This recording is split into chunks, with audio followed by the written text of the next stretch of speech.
Well, hello, how's everybody doing? So we're on chapter 8, flow of food preparation. All right, so here we're going to start looking at the preparation and what you need to do for cooling down, keeping your station clean, all of those things. All right, so when prepping food, make sure your workstations, cutting boards, and utensils are cleaned and sanitized.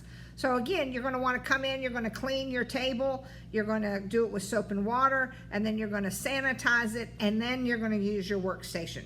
You want to make sure that it always stays, that it's clean. You never know who was ahead of you or who came in before you. Okay, so you want to be very, very aware of that. Remove as much food from the cooler as you can. So one thing you don't want to do, again, if I'm, let's say I'm prepping for 1,000 people, I'm not going to pull out 6 cases of chicken and have it sit on the table while I'm prepping. I'm going to pull out a case and leave the rest in the cooler. And then the stuff that I just prepped, I'm gonna grill mark it, put it on a sheet tray, get it on a speed rack, and go back into a cooler. I don't want to have food just sitting out and getting to room temperature, because all of a sudden what's going to happen? Once I go above the 41 degrees, we start getting into the temperature danger zone. All right, so you got to be really, really careful with that. You don't want things to just sit around for a while. I've seen people, they just pull out all this food and they have it sitting around, and then it takes them hours to use, and it's like, why not just sit it in the cooler? Great example, lettuce. I never pull out lettuce until I'm using it, and then once I cut it, I wash it, and I turn it in my salad spinner, and then I go right back into the cooler. Because why? It's going to make it nice and crispy. All right, if I let it sit out, it gets wilted, and you know what? Temperature, it can get cross-contaminated, temperature danger zone, all of those things. So you want to prep, get it done, and hurry it up. Okay. All right. You have the general preparation practices with your food and color additives. So only use additives approved by your local regulatory. I've never really used additives. The only additives I've ever used is whenever I'm teaching my Garde class and curing for a long period of time. I'll use a curing salt. When you guys get to Garde, we'll make homemade bacon, and you cure it for 10 days. So it's got to sit in there and it's got to cure, and that's where you'll use an additive. So you got to have special, if I'm going to sell it, I got to have a special regulatory authority approval. Okay. Never use additives to alter the appearance.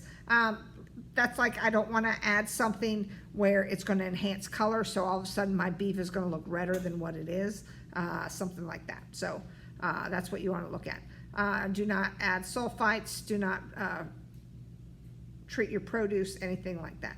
Present foods honestly, and that's the biggest thing. You've seen, if you go into a store and you see something, that should be, it's in a color, it seems to be maybe covering something up.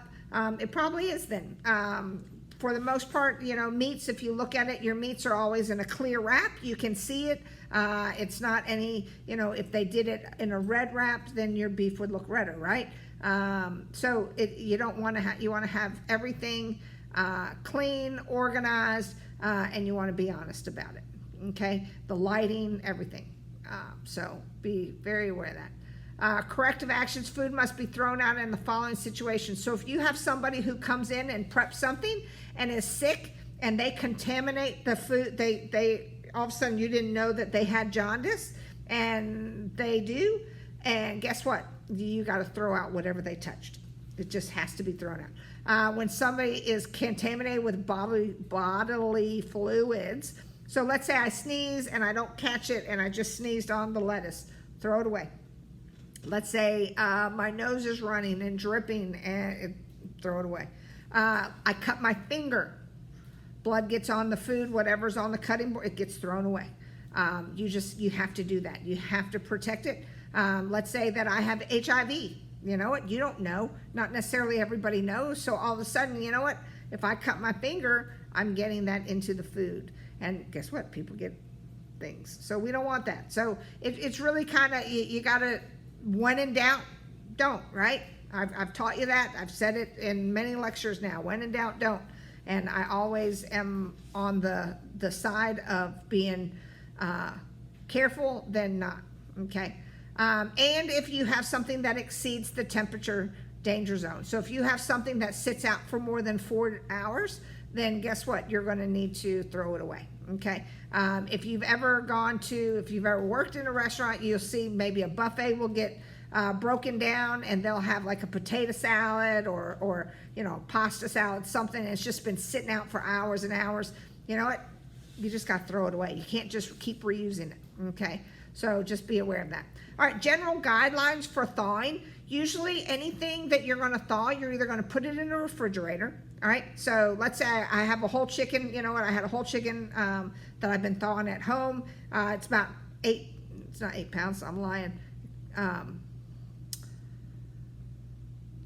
think it's about a 5-pound chicken. It's a big old sucker. And so I froze it, and now I'm thawing it out. Thawing it for 2 days. One, I had it in the refrigerator where it was just in a container thawing out. And then I pulled it out and I put it under cold running water. You got to use cold running water, not hot running water. The hot will start to get you in the temperature danger zone, and you got to be careful with that. And if your water gets too hot, it can start to kind of cook something, so you got to be careful with that too. But usually cold running water, running on something, or you're going to put it in a refrigerator, okay?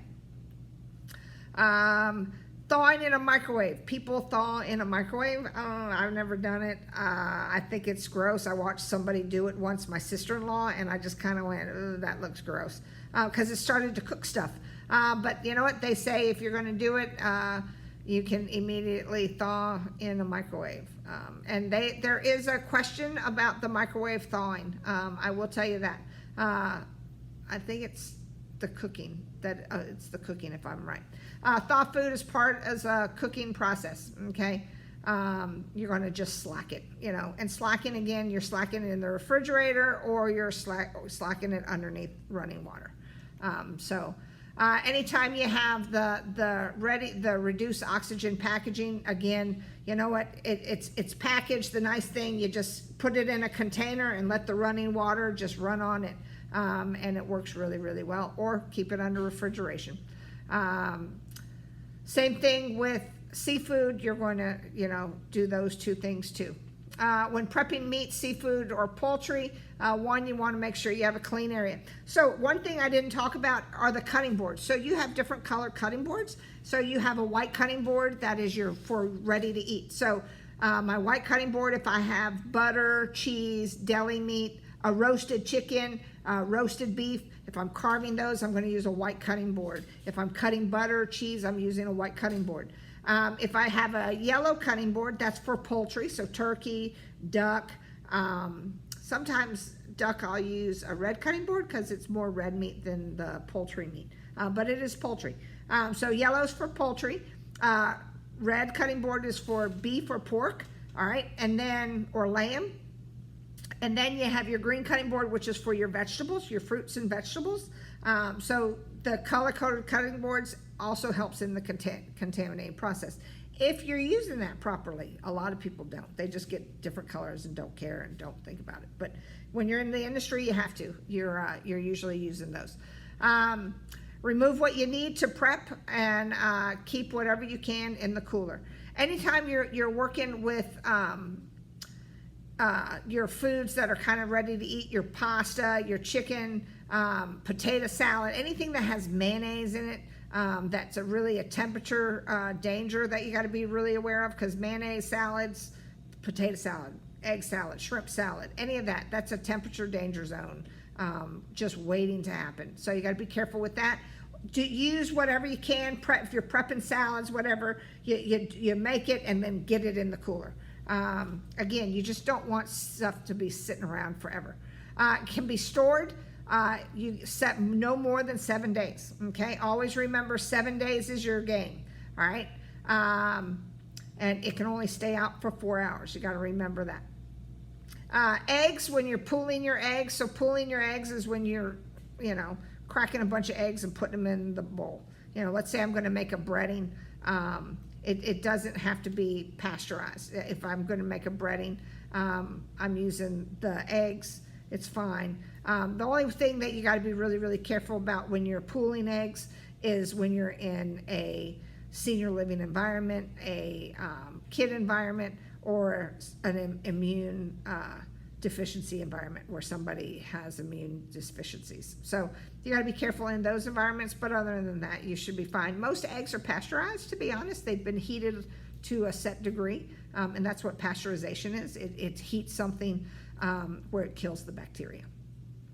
So, all right, so when you're doing your prepping your batter, anytime I'm going to batter something, let's say I want to do a chicken finger. I'm going to take my chicken tender, I'm going to season it, and then I have my flour, my egg wash, and my breadcrumb. And so with that, you're going to have, the big thing is season your flour. Nobody ever does. I'm kind of giving you a little tip of cooking while you're doing it. So season your flour, and I always taste it. It's so funny. It always looks like I got drugs on my nose because I'm tasting it. And then you have your egg wash, which I usually use milk, whole eggs, or with a little bit of milk in it or a little bit of water. And then you have your breadcrumb, and it's flour, egg wash, breadcrumb. And so once you get done with that egg mixture, you do not want to use it for anything else, okay? You can't use it anywhere else. You throw it away. You can't use the flour for anything else. You can't use the breadcrumbs for anything else. You got to throw it all away. And that's just, I think that's kind of a given. When deep frying, it talks about your oil recovery. Think about this whenever you're deep frying, you put in a bunch of product.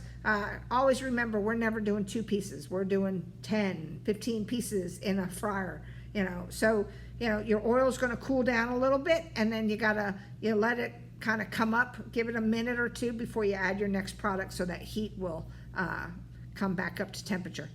Don't overload your baskets. It sticks together. That kind of sucks. And monitor your oil. Oil will break down very quickly when you guys get into what classes? I think knife skills or stocks and sauces. We start talking about oil breaking down. 5 things break it down, to be honest. You have your salt. Will break it down. That's why you season it, your meat, and you season your flour. You never season the outside. You're always seasoning it when it comes out, because salt will break down oil. Oxygen breaks down oil. Detergent, if you don't clean out your fryer good enough, that will break down oil. The particles in the bottom that are just sitting there, that starts to burn up your oil, or any kind of utensils that still have soap on it. So that will break down your oil, where your oil will start to, if you've ever had burnt oil, you'll know it's a horrible taste. It goes into your flavor. The minute you start to see your oil start to change colors, and you can't see through it anymore, and you'll smell it, you got to throw it away. So that was just kind of a little side note of cooking. Packaging foods, you want to make sure that your juices are pasteurized. Again, it's heated up. And if it's not, then you need to have a label that says it has not been. When you're prepping specific foods, you want to wash it.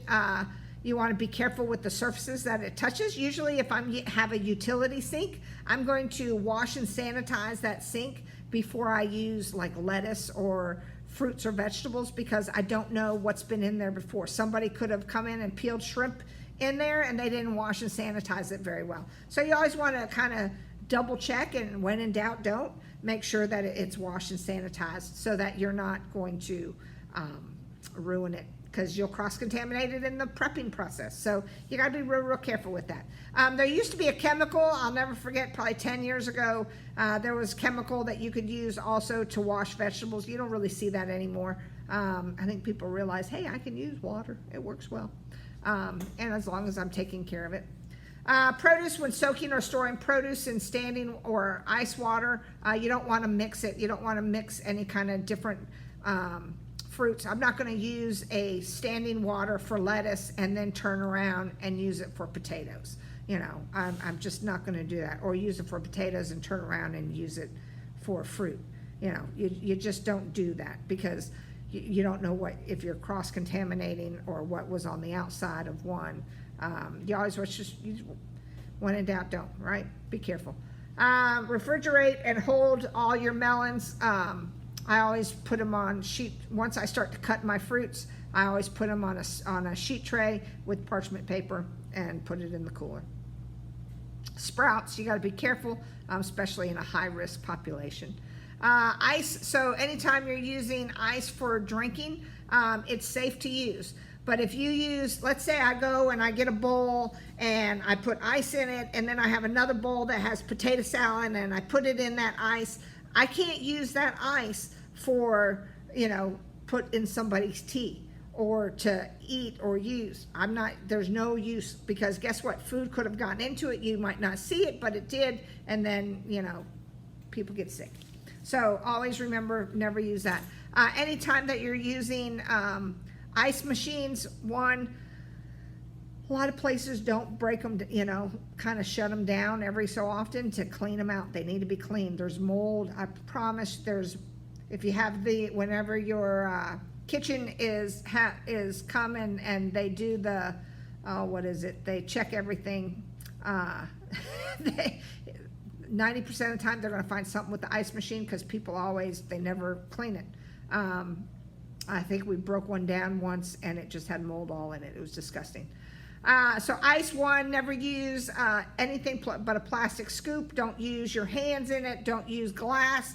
Use glass. I promise you, a glass will shatter, and you got to clean the whole thing out. You got to let it all empty out. Anytime you're going to need a variance. So a variance, again, is whenever you're doing juice. It's any kind of specific thing that you're going to cook on property that you're going to sell. So juices, you're going to need a variance. Any kind of smoked product, because you're enhancing that flavor, you're usually using a curing salt. Anything you're adding food alternatives to or additives, you got to be careful, and curing foods. So you got to have a variance for those.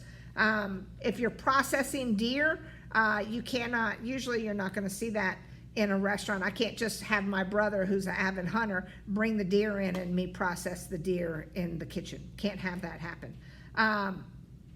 Packaging your reduced oxygen, if you're doing anything like that and selling it, you need to have a variance. Sprouting seeds or beans and offering live shellfish. So anytime you see a lobster tank, Red Lobster, they got a lobster tank, right? They have a variance for that. Promise you that will be on your certification. That's always a question in there about variance, okay? HACCP plan has been required when applying for a variance. Usually the HACCP plan is you're looking at monitoring critical control points throughout the process of pulling a product out of the cooler, and then as it goes through the cooking process, the prep, the cooking, the cooling, all of that, you're monitoring those control points to see what the temperatures are, to make sure that you're in a good temperature range. And then if not, you'll take corrective action for it. Minimum internal temperatures. So with chicken, poultry, 165 for at least 1 second. So it's got to hit 165 for at least 1 second. You've got the minimal temperature for ground meat, 155 for 17 seconds. Fish, minimal temperatures, 145 for 15 seconds. You have your 4 minutes for 145 for your roast. So you have that. No minimum temperature for your vegetables. Usually vegetables, you can have them, you'll either serve them raw or you'll heat it. Like I'll do grilled vegetables for a grilled vegetable platter, something like that. You'll grill mark it and then go straight to the cooler. But let's say I want to have grilled vegetables for a dinner. I'm going to go to the grill and then straight to a plate and out to the customer. So it's not being hot held. Minimal internal temperatures for tea, 175. You got your so again, here's another question you'll need to know with your microwave oven. Minimum that you cook, the minimum temperature that it has to be cooked to is 165 degrees if you're using a microwave. That's on your test. That's part of the certification. Cover and prevent drying. You know what? I don't know why anybody would cook a damn thing in a microwave. The only thing a microwave is good for is heating something up. Heating pizza, cold pizza from the night before, or Chinese food. Or popping some popcorn. That's what I use mine for. All right. General cooking guidelines is one. You got to know what temperature you need to cook it to.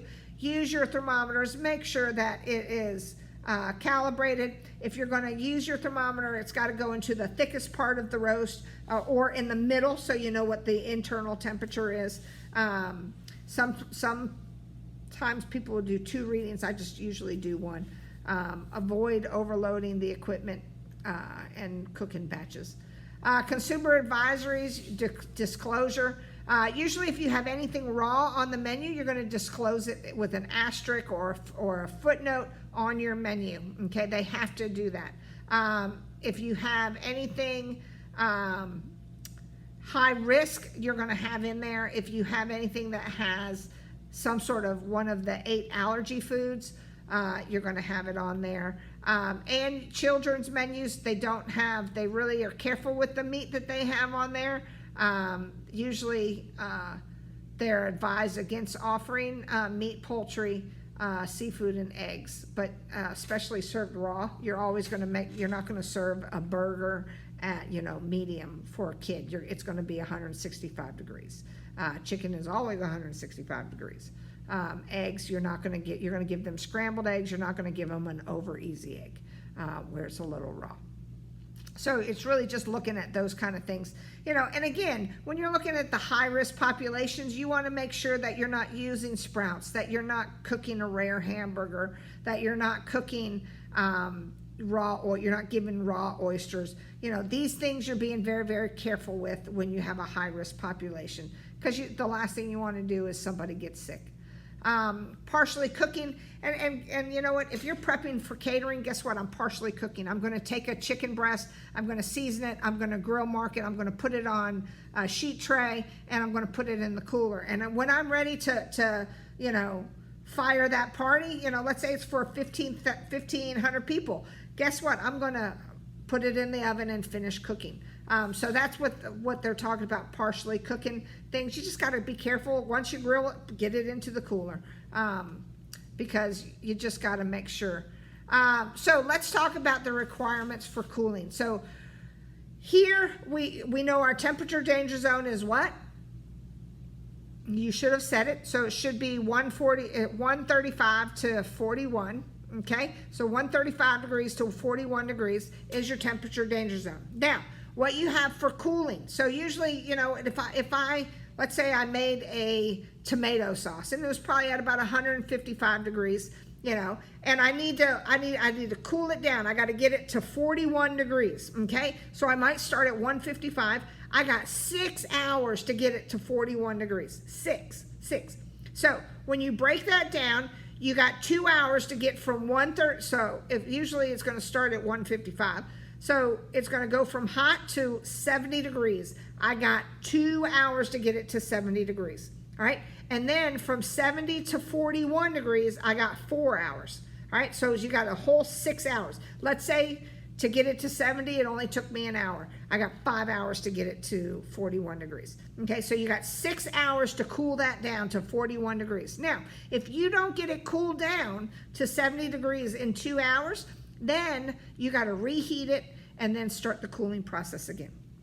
So when you're cooling, and again, you know what, in our industry, we don't make small pots of nothing. I'm doing 150 pounds of bones to make chicken stock, which is going to make me about 40 to 50 gallons of stock. I'm using it in a Lexan that's about that big. I mean, it's big. It's a lot of product. I mean, 50 gallons. Think of 50 gallons of milk. It's a lot. And you know what? You got to cool it down quick. You pour it into a Lexan and you put it in a cooler. My cooler's not it's not a microwave. Lord have mercy, it's not. It's not a refrigerator. It's a huge room. Okay, I got a huge room. That, you know what? I put my Lexans in there and I let them set and I let them cool overnight. I don't put a lid on it. Why? Because if I put a lid on it, it's gonna take more than 6 hours to get it to 41 degrees. So I have walked in behind chefs before where they strained the stock at night. I came in at 7 o'clock in the morning and I go to the cooler and it's still a lukewarm. My stock is still lukewarm after sitting in a cooler since 10 o'clock last night and it's still lukewarm. What do I got to do? I got to reheat it again. I got to heat it up because now it's taken longer to get to the temperature danger zone. Okay, out of that zone where set 135 to 70, that's where it's rapidly growing, and it's just popping away. So, I've walked in where, I've had a stock rolling in my kettle overnight. And again, it's about 50 gallons. It's about 150 pounds of bones. And I come in and God, there was a storm last night and it tripped the switch. And you know what? I put it in my thermometer and it's at about, what, 110 degrees. And I'm like, oh, I don't know how long it's been at 110 degrees. Has it been there for an hour or has it been there all night long? So at that point, what do? I turn it on high and I boil it.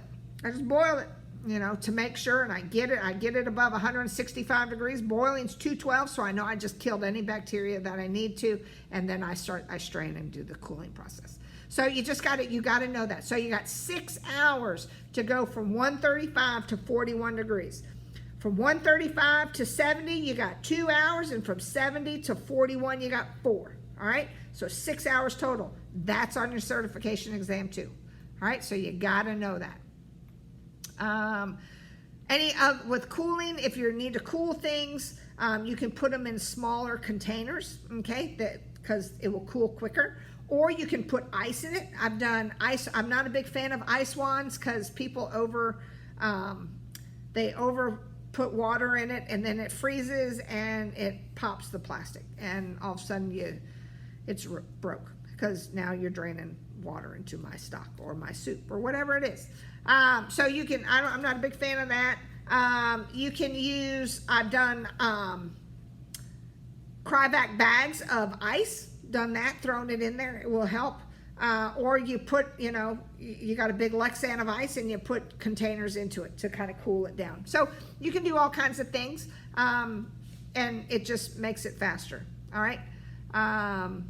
But liquids is your big thing. They got and they got blast chillers today. They're fabulous. You know what? You put it in a blast chiller and boom, you go from hot to freezing in 2 seconds. It's a beautiful thing. And so you have that. Anytime you're cooling anything, don't cover it.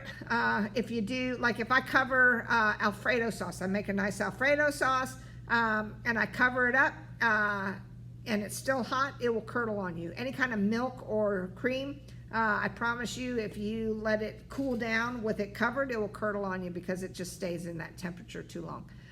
Reheating, anytime you reheat anything, it's gotta be within 2 hours of an internal temperature of 165 degrees. Okay, so if I make some soup, I made a big kettle, and then I have made some broccoli cheddar soup, and I'm reheating it for today's lunch. Guess what? I got to get it to 165 degrees. All right, so it's just kind of knowing those things. All right, so that is chapter 8. So take a break and we'll get back into chapter 9. All right, have a good day.